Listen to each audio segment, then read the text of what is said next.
siapa? Musailamah al-Kadzab, nabi palsu. Dia bikin surat namanya surat Al-Fil. Tapi bahasanya gini, Al-Filu mal-Fil. Nah, beda dengan Al-Fil yang ada di Al-Qur'an. Alam taro kaifa fa'ala rabbuka bi ashabil.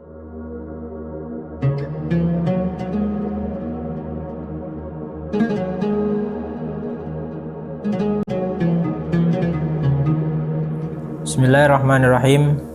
Qala al-Imam Al-Busiri rahimahullahu ta'ala wa nafa'ana bihi wa bi'ulumihi fid dharain amin.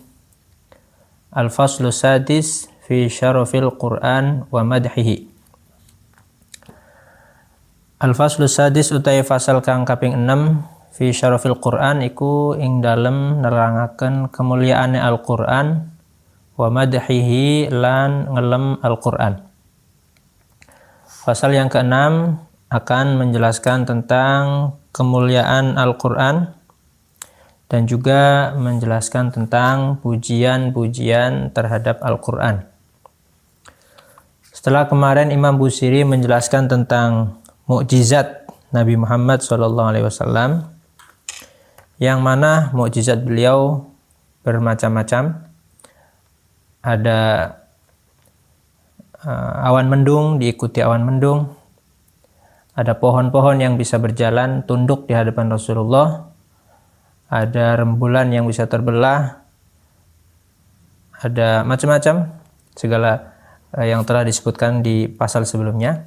Sekarang Imam Busiri akan menjelaskan lebih khusus tentang mukjizat Nabi Muhammad yang paling besar, yaitu Al-Qur'anul Karim.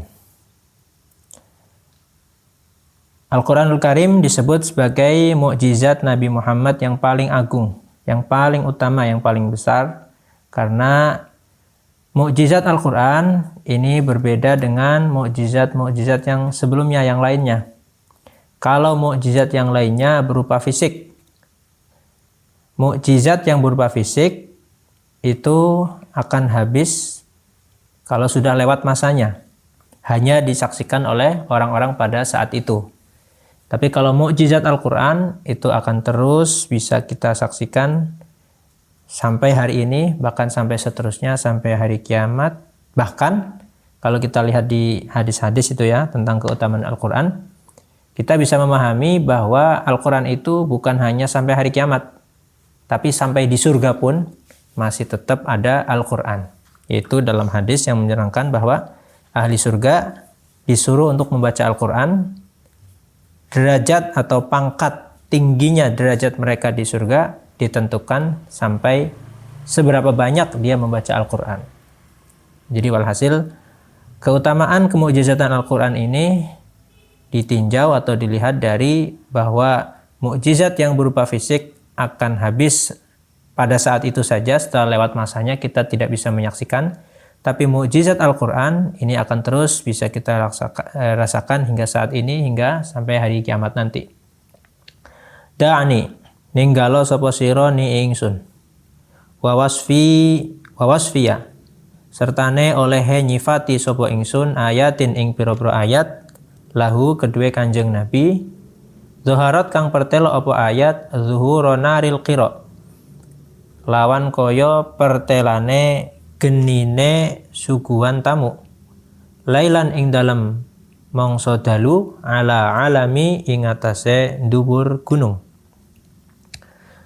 Kata Imam Busiri, tinggalkan aku, biarkan aku ingin mensifati, ingin memuji ayat-ayat Al-Qur'an yang diturunkan kepada Nabi Muhammad SAW, di mana ayat Al-Qur'an ini sangatlah jelas.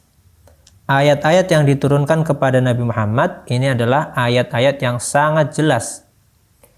Sebagaimana jelasnya api yang ada di atas gunung di malam hari sebagai tanda ada orang yang siap menjamu tamu. Jadi begini, orang Arab itu terkenal orang yang sangat dermawan. Orang yang sangat dermawan itu sifatnya orang Arab itu, meskipun mereka jahiliyah, meskipun mereka penuh dengan kemusyrikan, tapi ada akhlak mulia yang mereka miliki, yaitu mereka itu orang yang sangat dermawan. Nah, saking dermawannya orang Arab itu, mereka kalau kedatangan tamu itu akan dimuliakan sedemikian rupa, akan dimuliakan dengan sebenar-benarnya. Itu bentuk kedermawanan orang Arab. Kalau ada tamu, nah saking dermawannya orang Arab nih, kalau ada tamu akan dimuliakan dengan semulia-mulianya, dengan sebaik-baiknya. Bahkan salah satu kebiasaan orang Arab itu ketika mereka siap untuk menjamu tamu nih, misalkan di rumah lagi banyak makanan, siap mereka untuk memuliakan tamu-tamu yang datang, maka mereka akan mengasih tanda, akan memberi tanda bahwa saya ini siap untuk menjamu tamu. Bagaimana tandanya? Rumahnya di sini, nanti di atas bukit dinyalakan api. Dari kejauhan kelihatan nih, kalau malam-malam kelihatan, wah di sana ada api, berarti di bawah ada orang yang siap menjamu tamu. Itu kedermawanan orang Arabnya. Salah satu bentuk kedermawanan orang Arab itu juga seperti yang dialami oleh paman Nabi, yaitu Abu Lahab. Abu Lahab itu ketika dikasih berita oleh Suwaibatul Aslamiyah, budaknya, bahwa engkau memiliki keponakan baru laki-laki. Saudaramu Abdullah telah punya anak, Siti Aminah telah melahirkan Nabi Muhammad SAW. Itu yang memberi berita kepada Abu Lahab adalah pembantunya. Nah, salah satu bentuk kedermawanan orang Arab itu ketika dia mendapatkan kabar baik, maka orang yang membawa kabar berita ini akan diberi hadiah. Itu salah satu bentuk kedermawanan mereka. Kalau ada orang datang membawa kabar baik, maka orang yang membawa kabar baik ini akan diberi hadiah. Makanya hadiah terbesar yang diberikan oleh Abu Lahab kepada pembantunya yang memberi kabar baik bahwa Nabi Muhammad telah lahir, itu dia dimerdekakan. Nah, itu bentuk kedermawanan orang Arab. Nah, salah satu kedermawanan orang Arab itu mereka ketika rumahnya ini siap untuk menjamu tamu, maka dia akan memberi tanda di atas bukit dinyalakan api. Kalau datang waktu malam, apinya dinyalakan, maka orang-orang dari kejauhan akan melihat, jelas sekali itu api, bahwa di bawahnya ada rumah yang siap untuk menjamu tamu. Nah, Imam Busiri mensifati ayat-ayat Al-Quran yang diturunkan kepada Nabi Muhammad SAW itu sangatlah jelas. Seperti jelasnya api yang dinyalakan di atas gunung sebagai tanda bahwa di bawahnya itu ada rumah yang siap untuk menjamu tamu. Faduru mangka utai mutiara yazdadu ikut tambah opo ad-duru husnan apane kebagusane bahwa hale utawi ad-duru muntazimun iku kasusun. Walai salan ora ana opo ad-duru yang kusu iku berkurang opo ad-duru qadron apane pangkate ghairu muntazimi hale ora kesusun. Keindahan Al-Quran ini oleh Imam Al-Busiri diibaratkan seperti mutiara. Mutiara apabila dirangkai menjadi sebuah kalung akan bertambah indah, bertambah mahal. Tapi seandainya mutiara ini hanya satu butir, itu tetap indah dan tetap mahal. Ayat-ayat Al-Quran itu sangatlah agung, sangatlah indah, sangatlah bagus. Seandainya ayat-ayat Al-Quran, keindahannya ini kita sampaikan dalam bentuk nazam, wahwa muntazimu, maka akan lebih enak didengar, akan lebih enak disampaikan, akan lebih mengena cepat tumancup di dalam hati. Tapi seandainya ghairu muntazim, seandainya keindahan Al-Quran itu disampaikan dalam bentuk selain nazam, dalam bentuk nasar, itu tidak mengurangi keagungan dan keindahan Al-Quran. Fama tatawala mangka ora dadi dawa amali. Ini naskahnya macam-macam ya. Saya mengikuti naskah yang ada di cetakan ini. Fama tatawala mangka ora dadi dawa amali apa angan-angan ingsun al-madiha kelawan pujian ora dadi dawa ilama maring keagungan fihi kang tetep ing dalam Kanjeng Nabi min karomil akhlaqi saking mulyane piro-piro akhlak wasyiyami lan piro-piro tabiat. Saya memuji Nabi Muhammad Saya memuji, menyebutkan keagungan-keagungan mukjizat Nabi Muhammad. Barusan saya menyebutkan keindahan-keindahan Al-Quran. Tapi meskipun pujian-pujian saya itu telah disebutkan dalam bentuk nazam, dalam bentuk syair, pujian-pujian saya ini sama sekali tidak membandingi kemuliaan akhlak Nabi dan kemuliaan tabiat atau watak Nabi Muhammad. Jadi artinya Imam Busiri ini sadar betul bahwa meskipun saya memuji Nabi Muhammad setinggi apapun, maka pujian-pujian saya itu tidak sebanding dengan apa yang ada pada diri Nabi Muhammad, yakni mulianya akhlak dan mulianya tabiat. Nah, di sini Imam Busiri menyebutkan dua lafaz, ada akhlak dan syam. Yang menarik untuk kita teliti, kita pahami betul, beliau menggunakan kata-kata asyam.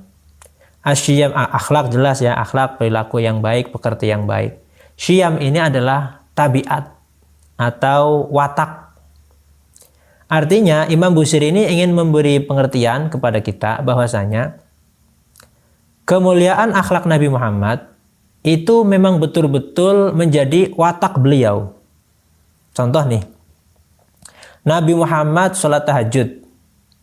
Sholat tahajud Nabi Muhammad ini dilakukan oleh beliau secara ringan, artinya tidak ada keberatan untuk menjalankannya. Contoh misalkan kita nih ya, ketika kita menjalankan tahajud, karena mungkin tahajud ini belum menjadi tabiat kita, belum menjadi kebiasaan yang melekat pada diri kita. Ketika suatu saat kita menjalankan sholat tahajud, itu masih ada rasa berat.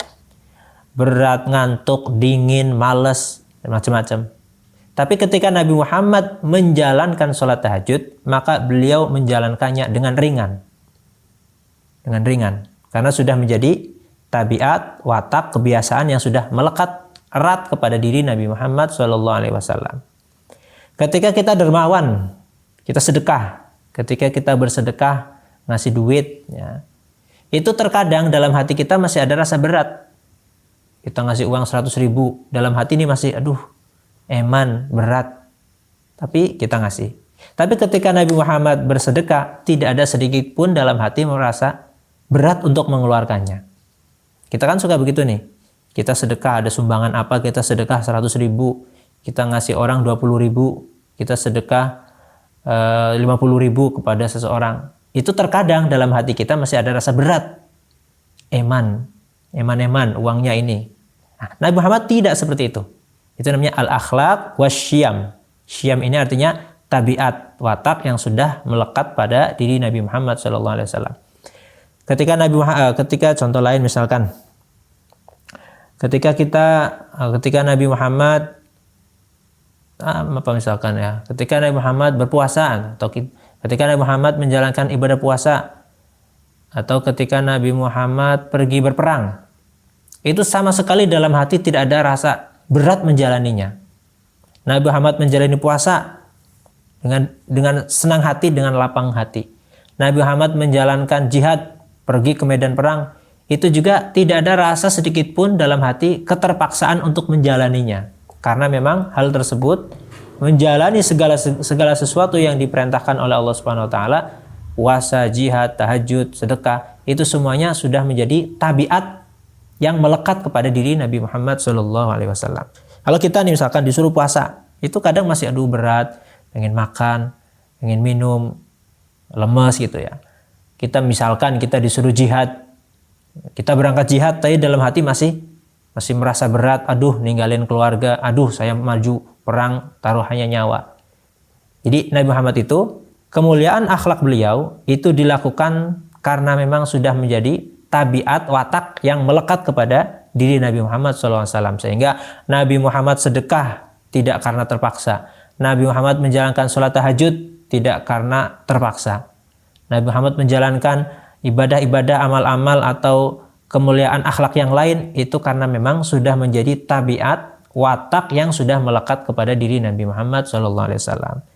Nah, mungkin kita ini yang perlu dilatih. Kita kadang tahajud masih maksa-maksa, ngantuk dipaksa, malas dipaksa, dingin dipaksa. Nabi Muhammad tidak seperti itu. Kita sedekah terkadang hati masih terasa berat mengeluarkan harta tersebut. Ayatu haqqin utai Quran iku piro-piro ayat kang bener. Minar rahmani saking Allah kang maha rahman ulas asih. Muhdasatun kang dianyaraken. Qadimatun kang disi sifatul mausufi iku sifate Allah kang den sifati bil qidami kelawan sifat dingin disit dahulu. Ini luar biasa Imam Busiri ini. Al-Quran adalah ayat-ayat yang penuh kebenaran. Al-Quran diturunkan minar rahman dari Allah yang maha belas kasih. Muhdasatun. Al-Quran itu adalah sesuatu yang dianyar-anyaraken, dimunculkan atau diperbaharui. Tapi di saat yang bersamaan Imam Busiri mensifatinya dengan qadimatun sifatul mausufi bil qidam. Jadi dalam satu bait ini Imam Busiri menyatakan bahwa Quran itu baru dan qadim. Quran itu hadis dan qadim. Ini bagaimana ini penjelasannya? Diterangkan dalam sarah-sarahnya itu begini. Ini dalam pelajaran tauhid juga sering diterangkan ya. Bahwasanya Al-Quran dipandang dari ini ya, dari mushaf ini ya. Al-Quran dipandang dari mushafnya, ada tulisannya, kalau dibaca ada suaranya, ada ayat yang depan, ada ayat yang belakang. Dipandang dari itunya, dari sisi itu, maka Al-Quran ini adalah sesuatu yang baru, hadis. Tapi kalau dipandang dari Quran adalah kalamullah. Yang mananya Quran adalah kalamullah dan kalamullah adalah kalamun qadimun. Sifat Allah yang melekat pada zatnya yang qadim, maka Quran qadim. Coba diulangi lagi ya. Al-Quran disifati oleh Imam Busiri hadis dan qadim.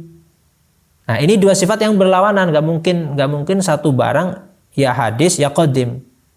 Maka yang dimaksud Imam Busiri ini bahwa Al-Quran dipandang dari ini yang dicetak, ada mushafnya, dipandang dari kalau dibaca ada suaranya, ada i'rabnya, ada ayat yang dahulu, ada ayat yang belakang. Tuh.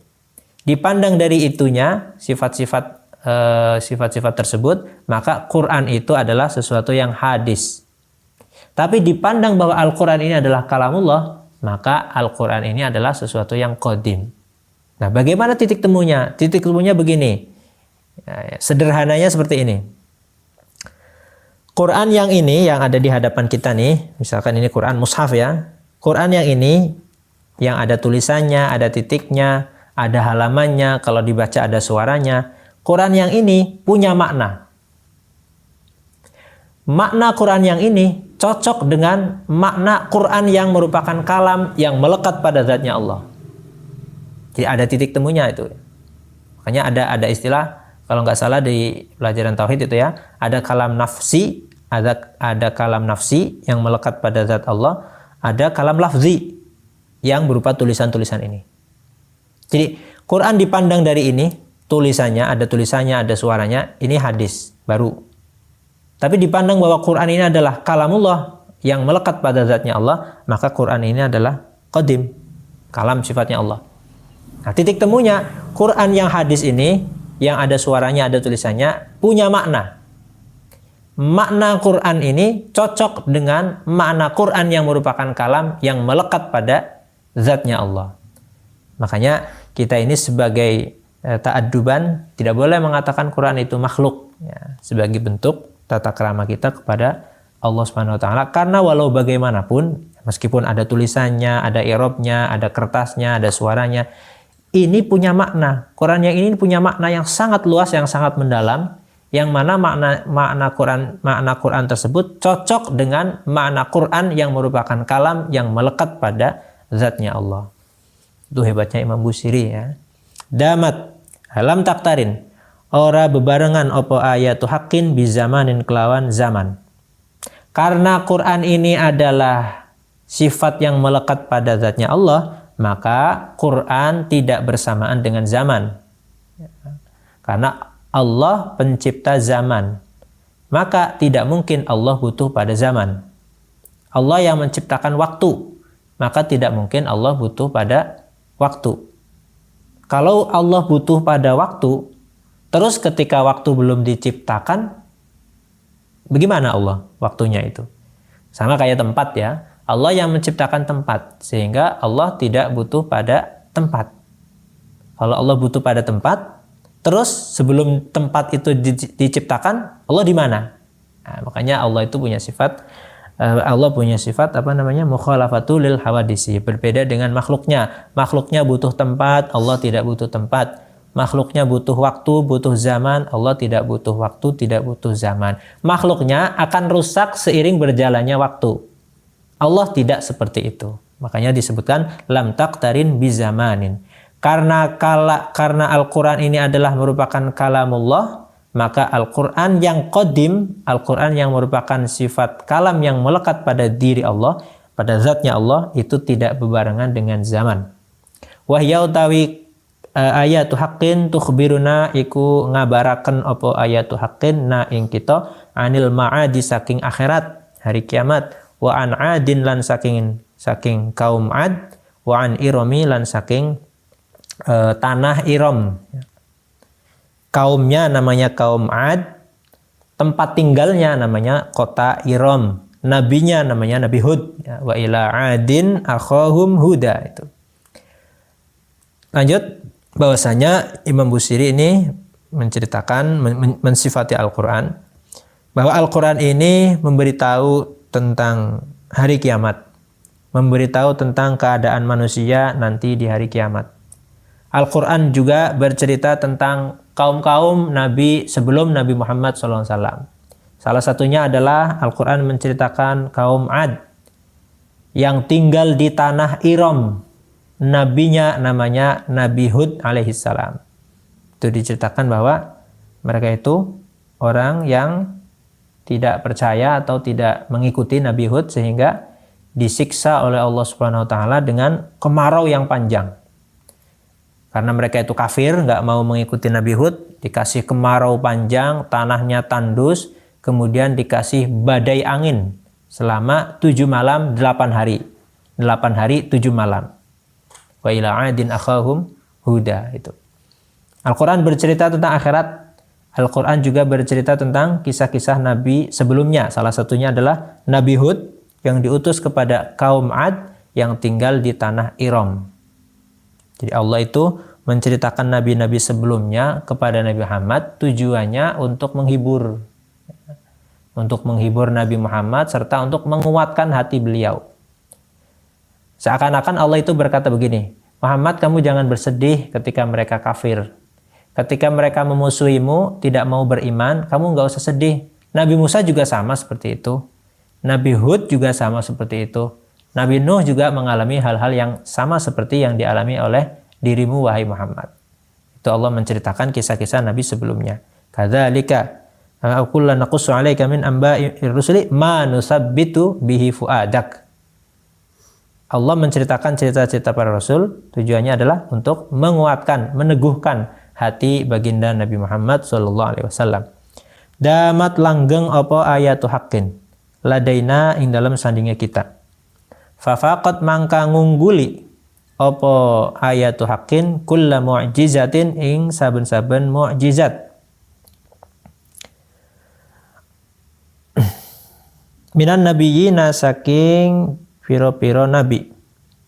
Irja'at ing dalem naikane teko apa mu'jizat walam tadumi lan ora hale ora langgeng apa kullu mu'jizat. Tadi dikatakan bahwa Al-Quran itu adalah ayatu haqqin minar rahman. Nah, ini kata-kata minar rahman ini, kita kembali ke nadom sebelumnya ya. Kata-kata minar rahman ini menegaskan bahwasanya Al-Quran itu bukan dari Nabi Muhammad. Melainkan Al-Quran itu adalah wahyu dari Allah Subhanahu wa ta'ala. Walau kana min 'indi ghairillah lawajadu fihi ikhtilafan katsira.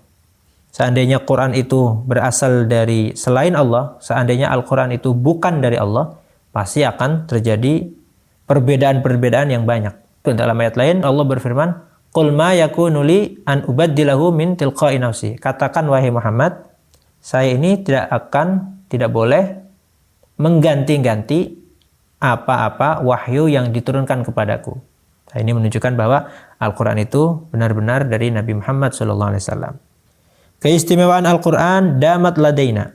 Al-Quran itu adalah mukjizat yang langgeng, mukjizat yang terus masih ada hingga sekarang, bahkan hingga hari kiamat.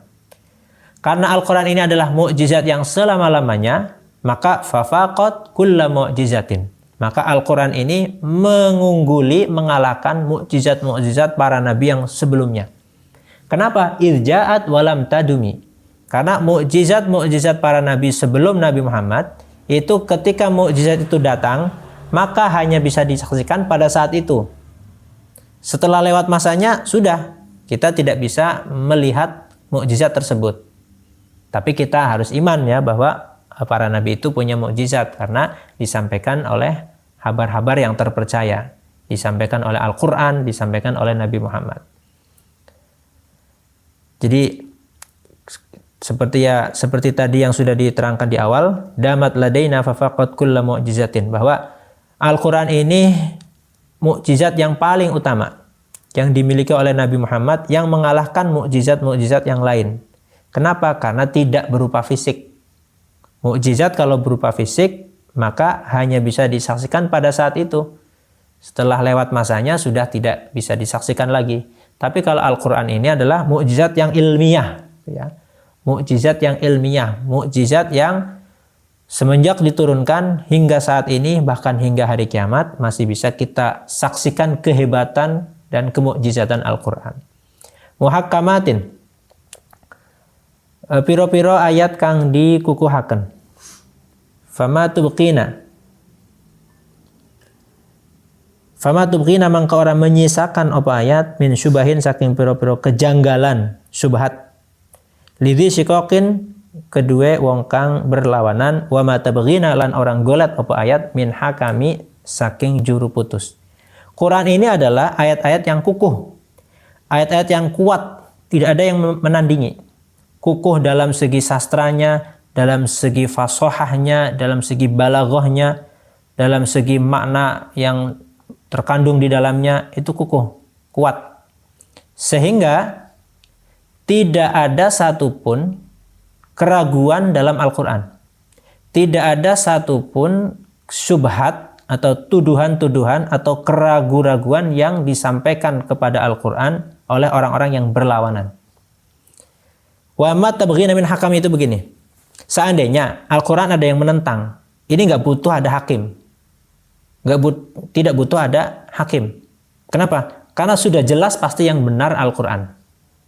Kalau ada orang nih, si A, si B bertikai, berkonflik, bertentangan. Ini siapa yang benar nih? Mungkin si A yang benar, mungkin si B yang benar. Bagaimana cara menyelesaikannya? Ya, harus ke pengadilan ya. Kalau ke pengadilan berarti nanti harus ada hakim yang memutuskan siapa yang benar. Si A, si B bertikai, berkonflik. Mungkin ini benar, mungkin si A benar, mungkin si B yang benar. Untuk memutuskannya kita butuh ada hakim yang memutuskan. Tapi kalau ada orang bertentangan dengan Quran, ini Al-Quran, ada yang menentang. Untuk menentukan mana yang benar, tidak butuh hakim. Karena saking kokohnya, saking jelasnya kebenaran Al-Quran.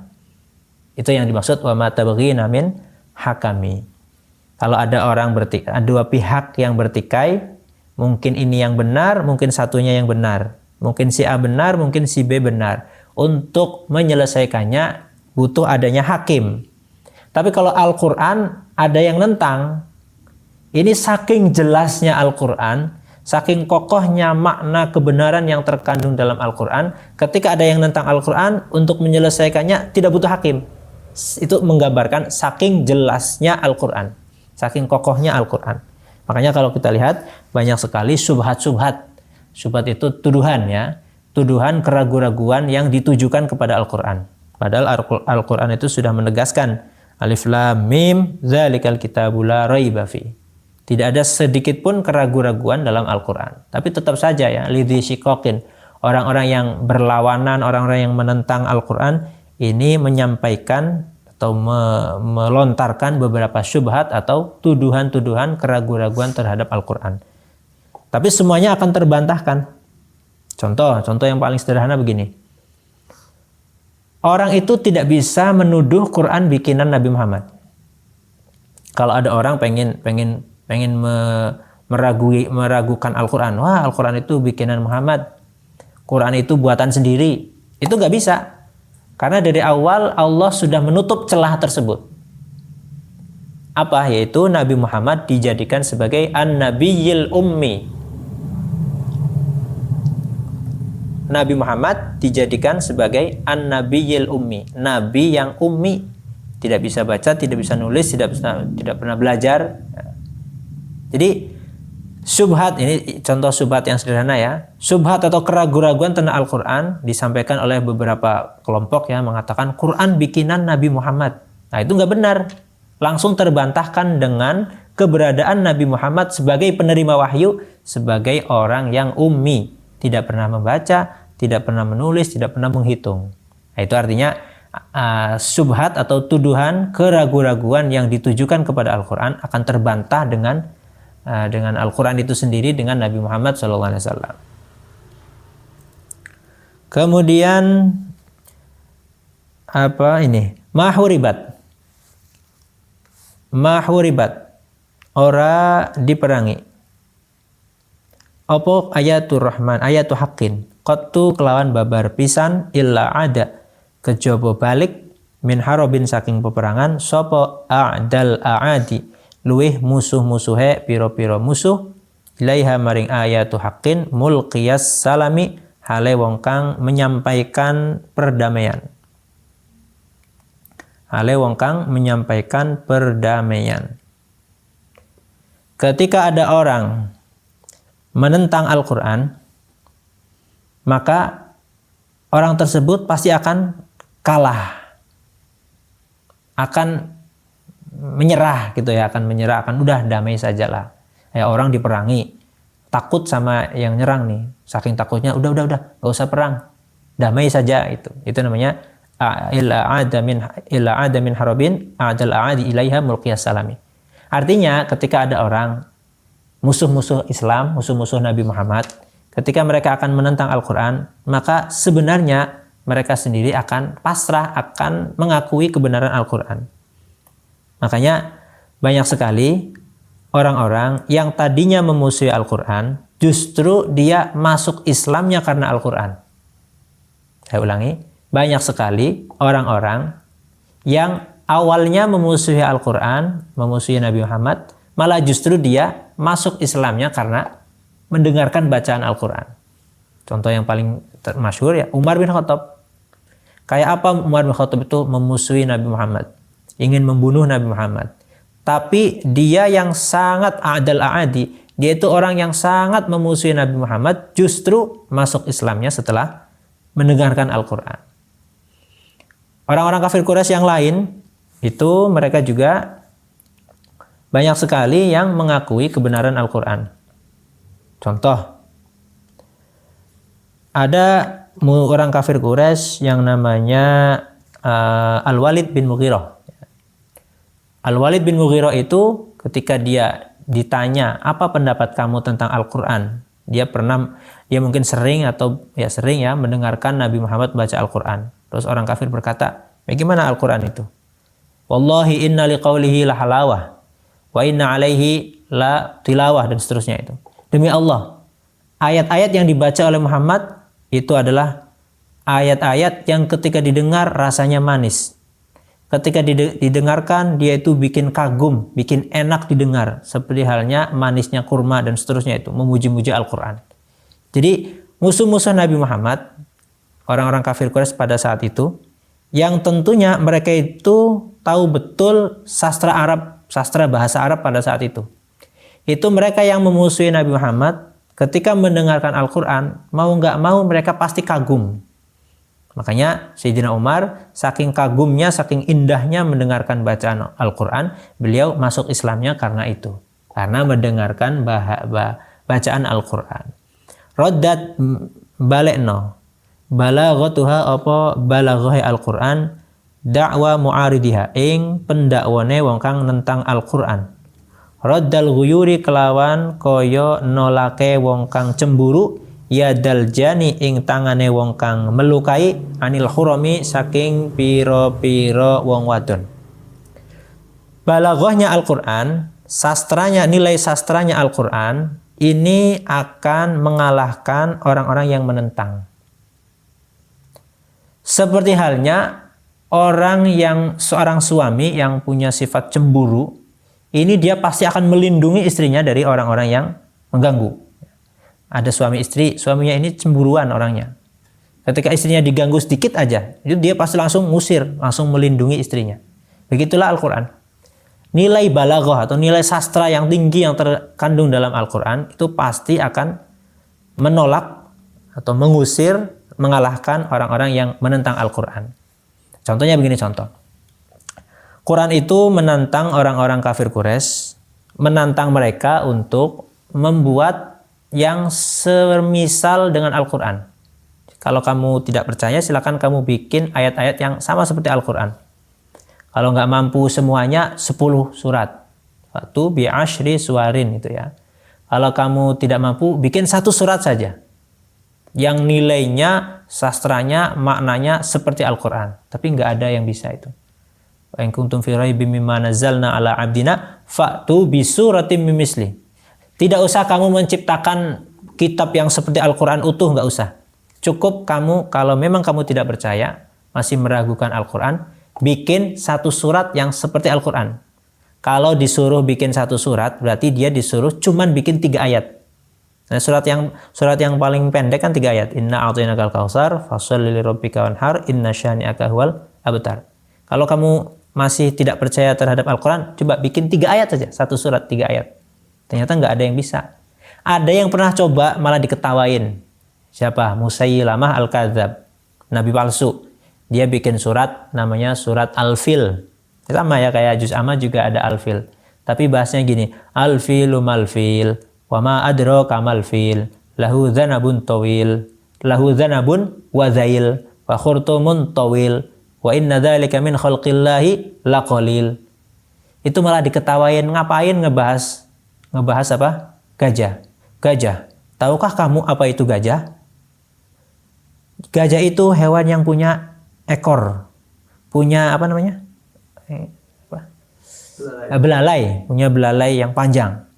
Gajah meskipun besar, itu dibanding seluruh ciptaan Allah, dia adalah kecil. Ngapain bahas seperti itu? Semua orang tahu gajah seperti itu. Nah, beda dengan Al-Fil yang ada di Al-Qur'an. Alam taro kaifa fa'ala rabbuka bi ashabil fil. Alam yaj'al kaidahum fi tadlil wa arsala alaihim tayran aba. Itu penuh dengan sejarah, penuh dengan makna yang sangat mendalam yang terhadap di surat Al-Fil itu. Jadi Al-Qur'an itu sampai sekarang masih berlaku tantangan itu. Silahkan orang-orang yang tidak percaya dengan Al-Qur'an, meragukan Al-Qur'an, ciptakan surat yang seperti Al-Qur'an, 1 surat saja. 1 surat berarti 3 ayat cukup. Ternyata sampai sekarang tidak ada satupun orang yang bisa menandingi Al-Qur'an, membuat surat yang seperti Al-Qur'an. Wallahu a'lam bishawab.